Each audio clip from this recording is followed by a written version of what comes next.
Hello everyone, my name is Brittany Witt and I am a middle school and a kindergarten art teacher in Minnesota, and I am here to take you through a day of my life in the crazy world of being an art teacher. First off, I am a second-year art teacher, and I actually partnered with the Art of Education to make a first-year art teacher guide series here on YouTube. If you haven't checked it out yet, be sure to check it out. There's a lot of useful and amazing helpful tips on there for everyone. Yeah, just wanted to give a quick hello and I'll check in with you soon.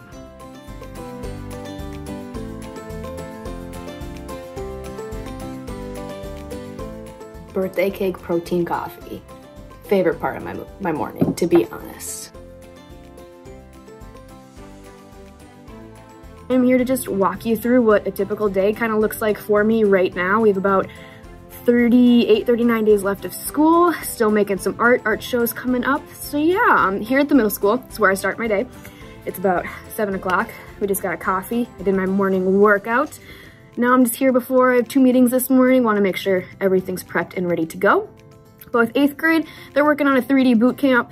7th grade's working on plaster, and then 6th grade, they're working on recycled art. All right, and I talked about a 3D boot camp with my 8th graders, so I just want to talk about that super quick. It's something I have been doing for the last couple months, and I actually really have been enjoying it. And so my school uses Schoology, and I put this presentation that I made on there for them, because it's really self-directed in a way. And so this is just the cover.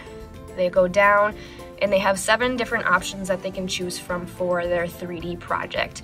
So let's say they see claymation and they want to learn about that a little bit more. They're going to click on it and it's going to bring them to a slide.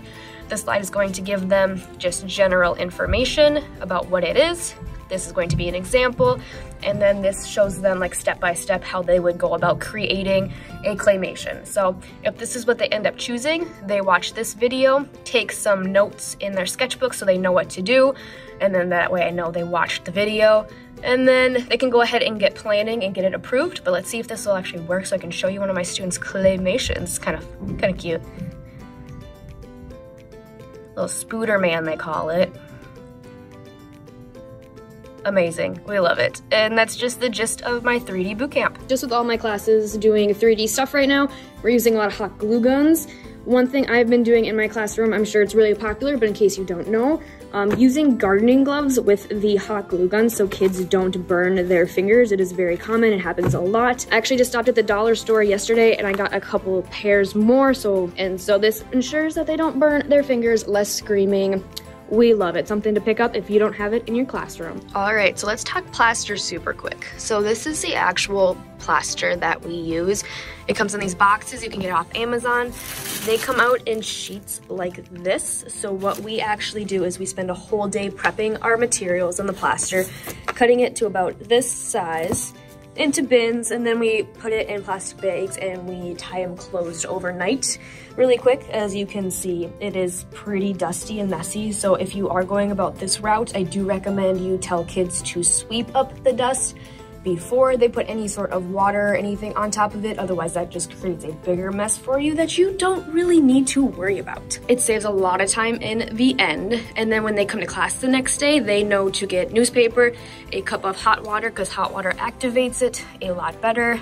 And if they're doing a hand or a foot, we put Vaseline on. It really helps to get the hand off of the person, because I actually had a student who didn't do it and it did not end well. So for sure, get Vaseline, tell them to rub it in like lotion all over their hands, fingers, and up their wrist.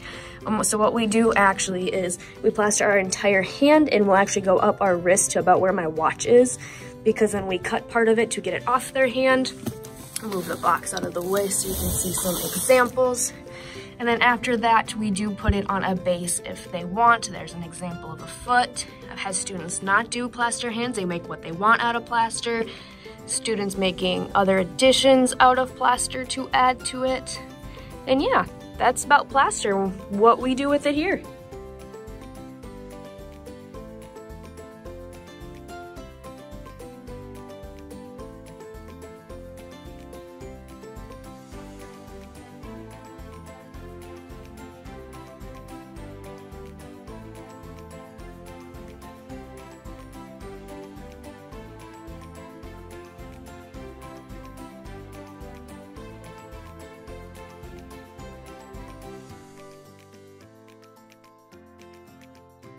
Hello, I am back with another check-in. It is 11:49 and it is my lunchtime, so I just got done teaching homeroom, 8th grade, 7th grade, 6th grade. I'm going to eat my beautiful burrito I have here. And then I actually head over to teach kindergarten at this time. Sometimes I stay there at the end of the day, sometimes I come back depending on what I need to do for prep. But I'm actually staying over there for the entire time because our art show is next week, so I'm starting to get ready for that. Just wanted to do a quick check-in. Everything went great today. We have lots of messes going on, which is very realistic because we have 3 sculpture projects happening. But everything went great today. We had some chaos, but that's fine. Pulling hands and feet out of plaster can be interesting at times, but we all made it work. I'm gonna eat my burrito and then I'll check in with you when I get over to my kindergarten building. All right, and just like that, I am now in my kindergarten classroom. You can see behind me, I have a lot going on the tables. We're getting ready for the art show, like I said, so I'm placing all of their projects out so I can pass them out today. And what we're actually doing is they're going to be choosing their favorite project from the year that we've created so far, and then we go shopping for our art supplies. So they're gonna go shopping for their favorite color paper that I will then mat it in to hang it up. Still going to be hanging up all their projects, but I thought it'd be a fun way for them to take ownership of what they are the most proud of. You can see I have some of the examples on the board behind me, but I gotta start to clean up this mess because I have them in half an hour. So I'll talk to you soon. Really quick fun fact, I didn't even think about this in the beginning of the year, but I had no idea how to store their projects. I didn't know if we were doing an art show or not, so unfortunately some art did get sent home. But what I am doing is I just separated them into their, what they created so far, and then I'm just going to hand it back to them. Like I said, I would love to hear how you store elementary art, just because obviously there's a lot of it, a lot to keep track of. What I do is over here in these cabinets, this is where I keep in progress art projects. And then over here in this cabinet is where I keep completed. I would still love to know what you do to make it a little bit easier. Another thing I talked about really super quick is an art shop with my kindergartners. So I'm trying to give them more choice and more ownership when it comes to creating their art. And so we've been doing the art shop since January-ish, I believe, when I started doing it with them. And it is just a way for them to pick out their supplies and take ownership of what we're doing and make sure like we're keeping it clean and all that type of stuff. So you see behind me here, this is what they're going to be doing for their project today. They get to go shopping for 4 pieces of paper, and we talk about why only 4 and gluing and all that fun stuff. And then that bin right underneath there is our scrap bin, so they know not to throw it away. And then way back there, we also have an art shop for where they're going to be choosing their favorite color for me to match their favorite project for the art show as well. Lots going on, but I gotta get going on doing stuff. I am positive. I am positive. I am creative. I am creative. I am mindful. I am mindful. I am amazing. I am amazing. I am an artist. I am an artist. Hi, it's now 2:15 and it is officially my prep period. Kindergartner. I love them to death. Oh wow, they can tire me out sometimes. I actually have 14 kindergarten classes that I teach on a 5-day rotation, so I typically see 3 a day for 25 minutes. Kind of chaotic, and it's my first year teaching kindergarten actually, and so it is definitely a learning process that I am still trying to get through, trying to figure out. And especially as a district, we are leaning more towards choice type of art style, so I'm definitely trying to figure that out when it comes to kindergarten. So that's why I do like them choosing their own art show project that they want with their favorite color and the art shops and all that I'm trying to figure out.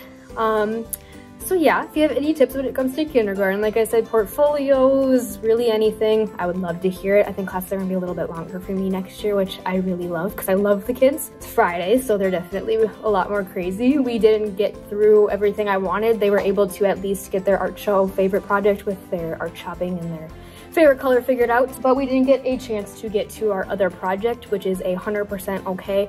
I wasn't going to freak out over it. We just played with blocks for a while and learned about like building and not prep. I'm gonna relax for a little bit and then I'm gonna do some more art show stuff. So I'll check in soon.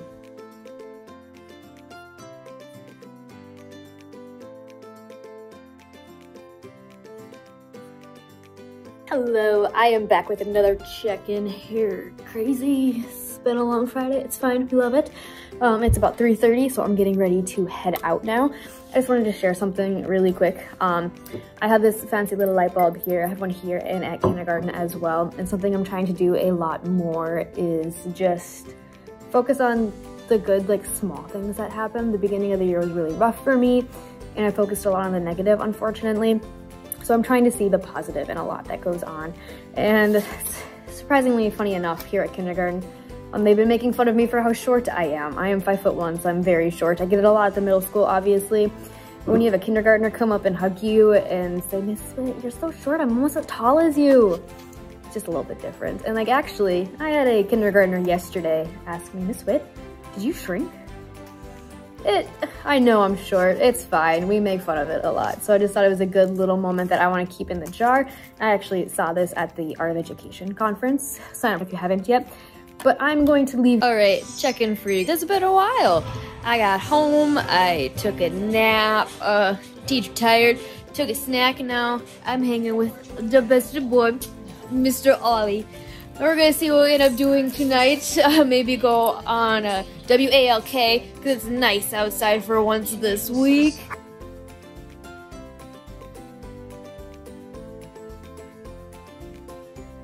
Really quick, I just wanted to end off the video before it gets too late and I fall asleep at 7 o'clock like usual. Maybe not because it's a Friday, fingers crossed. I just wanted to take a moment to say thank you for coming with and following me on my day in a life here on the Art of Education YouTube. Make sure to like this video, make sure to subscribe, go watch the First Year Teacher series if you have not yet, of course. Be on the lookout for more amazing videos and content coming really soon. And yeah. Thank you, this was so much fun. I hope to hear from you. I hope you keep watching and I hope you enjoyed this video as well.